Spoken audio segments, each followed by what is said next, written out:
Oh man, glad we're not in that owlery anymore. Way too much creepy owl-eye contact. Ugh, haunt my dreams.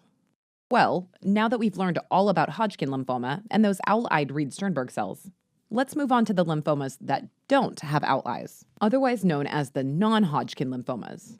And you're in for a treat, because they come in a wide variety, classified according to their cell types and immunohistochemistry. Yep, you can find it all right here at Borgen & Burkett's shop for magical oddities. This dimly lit, dust-covered nook houses some of the world's most rare and evil objects. The shop has been run for decades by its owner and operator, Old Man Burkett. Less of a store, really, and more of a museum for the macabre and violent history of wizards. Now, before you go touching everything, just hear me out for a second. This is part 3 of our series on lymphoid neoplasms, cancers derived from the B and T cell lineage. In part 1, we met the leukemias, such as ALL and CLL. These neoplasms like to take over the bone marrow, and from there, fill the peripheral circulation with neoplastic cells. Part 2 covered Hodgkin lymphoma, which involved mature B cells in the germinal center of lymph nodes, where they mutated and formed a tumor, subsequently taking over other lymphoid tissues throughout the body. And now on to part 3, Non Hodgkin lymphoma. See that chessboard in the foreground? Those white archers are our recurring symbol for B cells. Non Hodgkin lymphoma can involve other lymphoid cells, such as T cells and natural killer cells as well. But these forms comprise about 15% of lymphomas, and won't be the focus of our discussion.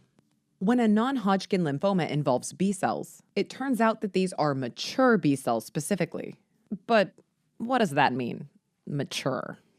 I mean, I vote, and pay taxes, and rent.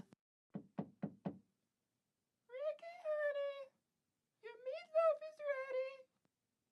Who are you talking to in there? Is it a boy? Not now, Mom. So yeah, I'm mature. But how do we know when a B cell's mature? Well, it all starts in the bone marrow. Sweetie, if it's a girl, that's fine too. Honey, I don't mind. It's 2017.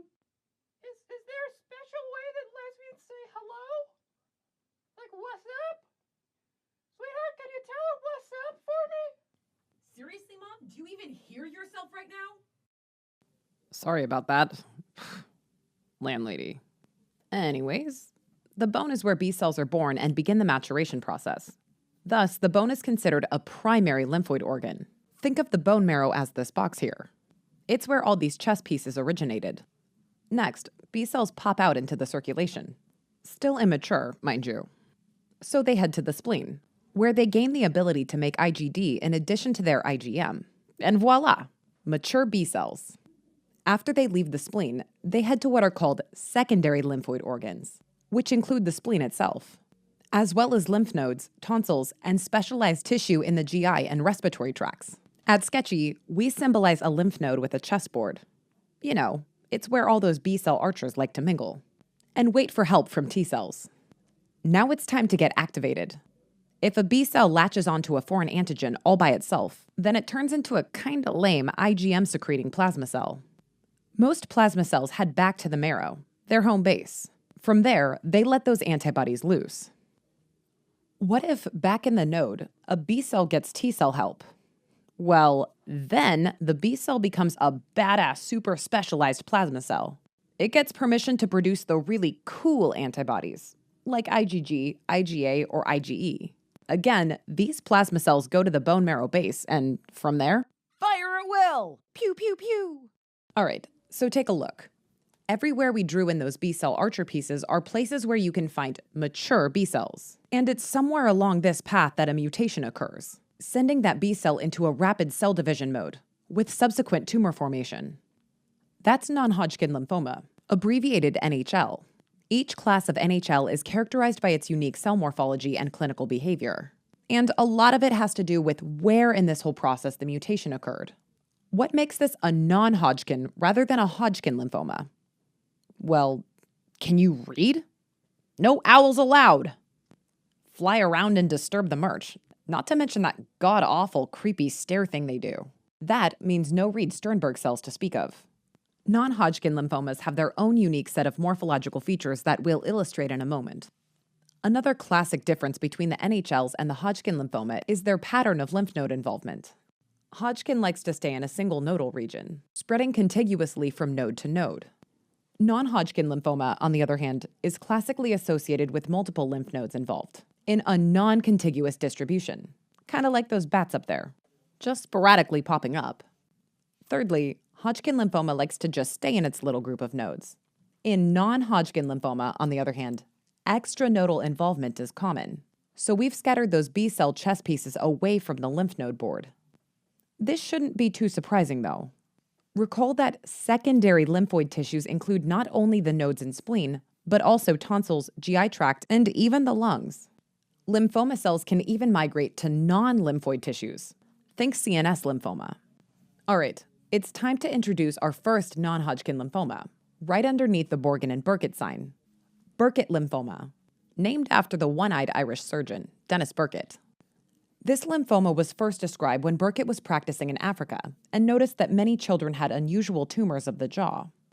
Burkitt lymphoma is a very aggressive B-cell lymphoma. The malignant B cells are a product of a gene translocation. Gene translocation is when a chunk of DNA moves from its position on a chromosome to either a different position of the same chromosome or onto another chromosome entirely. And it's represented here by this super magical transporting translocating cabinet. There's a matching one in Hogwarts. Step inside and you're instantly translocated right inside the shop. What? How'd you get here? Nah, don't tell me you walked. In the case of Burkitt lymphoma, the CMYC coding region translocates from chromosome 8 onto chromosome 14. To remind you of this, we've positioned the number 8 up above the door next to the candle arrangement that looks like the number 14. This whole translocation thing kind of screws up the specific area of chromosome 14 that normally codes for immunoglobulin chains. When the CMYC gene is inserted into this region, CMYC is overexpressed. The CMYC oncogene codes for a growth-stimulating transcription factor, which leads to unregulated cell growth, as evidenced by these CMYC mice increasing in size. As a result, Burkitt is among the fastest-growing neoplasms, and you should expect the patient to present with a rapidly growing mass. Often, you'll see the Ki-67 fraction reported when Burkitt is suspected. Ki-67 is a protein present during cellular replication, but absent during the quiescent G0 phase when the cell is no longer dividing. The fraction of cells staining positive for Ki-67 gives an idea of how quickly a cancer is replicating. Because Burkitt lymphoma is a very rapidly growing tumor, it will have a very high Ki-67 fraction. Aw, dang! You have the Ki-67 model? That thing flies, son! Expect to see a lot of mitotic figures as well. These are cells in the middle of dividing, with a dark tangle of condensed chromatin that's about to split in half. You know, about to do that whole anaphase thing. Histologically, Burkitt lymphoma will show numerous uniform, round, medium-sized cancer cells. Lots of cellular proliferation means that there's also going to be lots of apoptosis, and macrophages come in to gobble up cell debris. These macrophages are surrounded by little clear spaces, little stars, if you will, among those sheets of blue tumor cells. This forms that classic starry sky pattern on histology. Burkitt lymphoma comes in 3 varieties: endemic, non-endemic, also called sporadic, and immunodeficiency associated. Don't worry, histologically they're identical, so you'll see that characteristic starry sky in all 3 types. The endemic form is found mostly in equatorial Africa and New Guinea. It occurs at a rate 50 times higher in Africa compared to the US, and makes up almost half of pediatric cancers there. The tumor typically develops in the jaw, as depicted by the respirator mouthpiece on his cool flight mask. This is a classic example of a non-Hodgkin lymphoma popping up in an extranodal site, where it's not supposed to be. In North America, the non-endemic, aka sporadic, form predominates. Still mostly a pediatric condition, these malignancies make up a third of childhood lymphomas. Unlike the endemic form, non-endemic Burkitt lymphoma usually presents with a rapidly growing abdominal mass, which can involve the bowel, ovary, and retroperitoneal tissues. The tumor is often pretty huge at the time of diagnosis, so watch out there, kid. You don't know what that thing can do. Last but not least, the third form of Burkitt lymphoma is unique to patients with immunodeficiency, as depicted by the store owner using a crutch, our recurring symbol for an impaired immune system. Unlike the other forms, immunodeficiency-related Burkitt lymphoma appears in older patients and involves the lymph nodes. as depicted by the lymphadenopathy necklace. This form can arise in patients receiving immunosuppressive therapy, such as solid organ transplant recipients, but it's primarily seen in those infected with HIV. Yeah, you recognize the hat, right? Sketchy Micro, anyone? It's the wizard hat donned by that evil retroviral HIV wizard. Anytime we bring up HIV, look for that hat. Pretty much 100% of endemic Burkitt and a significant percentage of sporadic and immunodeficiency-related Burkitt involve chronic infection with EBV, although its exact role in the pathogenesis is not yet understood. Once latent EBV wakes up inside the cell, it hijacks the cell machinery and facilitates B-cell clonal expansion. Moving on, the next type of non-Hodgkin lymphoma to discuss is follicular lymphoma, which accounts for 40% of adult NHLs in the US. We're back over at the fireplace because, yet again, we have a translocation going on. This time, it involves the translocation of the BCL2 oncogene from chromosome 18 to the immunoglobulin heavy chain coding region of chromosome 14. Just think of the falling sash, connecting the 14 candles diagonally with the number 18 hidden in the fireplace tools. A falling follicular sash, if you will. This translocation results in the overexpression of the BCL2 gene, which stands for B-cell lymphoma 2 gene. The BCL protein is an anti-apoptotic molecule. Think of it as a magical BCL2 bracelet that confers invincibility to anyone who wears it. Yeah, look at that price, though. BCL2 protein prevents the release of cytochrome C from the inner mitochondrial membrane. Cytochrome C normally activates caspases, which facilitate cell breakdown. On histology, follicular lymphoma will show a nodular pattern of growth. That just means that, under the microscope at low power, the cell pattern looks similar to normal lymph node follicles. Stare into the fire for a while and you'll begin to see it. Wait for it. Eh? What did I tell you? See those discrete round areas of hypercellularity? Looks kinda like the follicles normally seen in the lymph nodes. Just more of them, and more jam-packed with mutant B cells. In a normal node, these are the areas where B cells aggregate and form germinal centers. And fittingly, it turns out that's exactly where the cancer started. Follicular lymphoma is caused by a mutated germinal center B cell. Follicular lymphoma is the second most common lymphoma in the US and Western Europe, and typically presents in middle-aged Caucasians. Classically, follicular lymphoma presents with painless, generalized peripheral lymphadenopathy over a long history of waxing and waning lymph node enlargement. The bone marrow is almost always invaded by the time of diagnosis. Sadly, follicular lymphoma in most cases is not curable and has the potential to transform into even more aggressive lymphoma, such as diffuse large B-cell lymphoma, as depicted by our diffusely large patron over here. Speaking of, let's talk about diffuse large B-cell lymphoma, emphasized here by the largest B-cell antibody archer in the shop. It's not only the most common non-Hodgkin lymphoma, but also the most common lymphoma in adults, period. See that finger?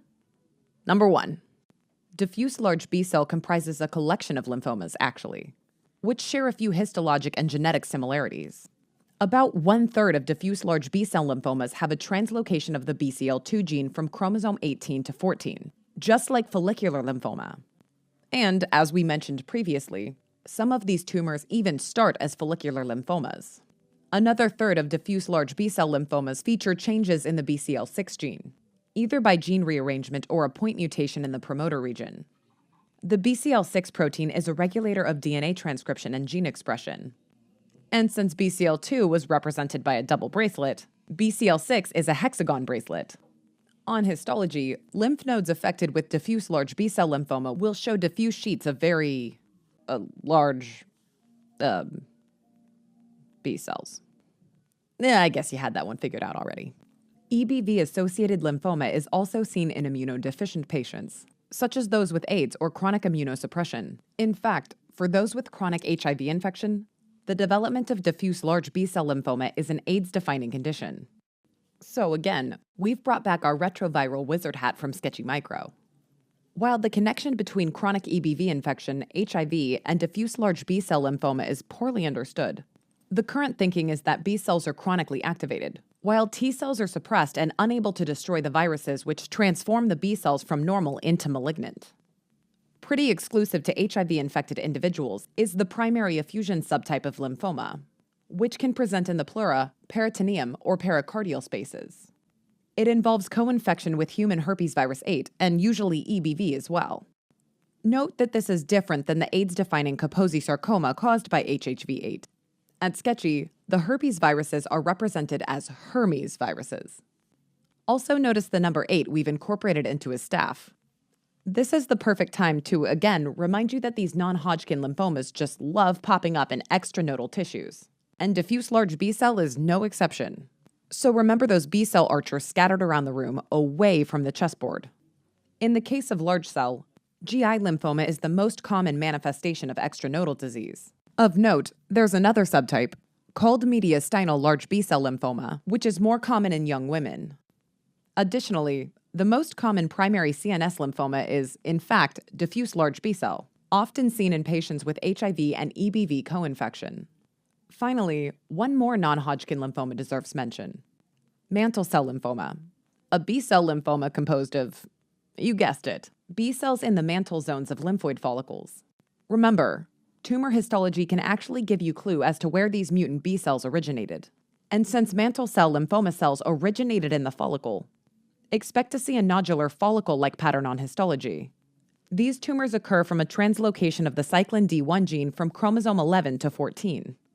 And fittingly, the mantle of this fireplace forms a line between the 11 and 14 shaped candles. The translocation results in overexpression of cyclin D1, a molecule which promotes cells from the growth-minded G1 phase of the cell cycle to the DNA replication S phase, leading to more uncontrolled cell division and proliferation. Most cases of mantle cell lymphoma occur in older males, and at the time of diagnosis, the lymphoma has usually spread to the bone, liver, and/or the GI tract.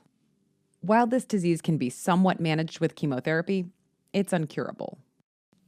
All right, the last part of this story concerns B symptoms, which are constitutional symptoms including weight loss, fever, and night sweats.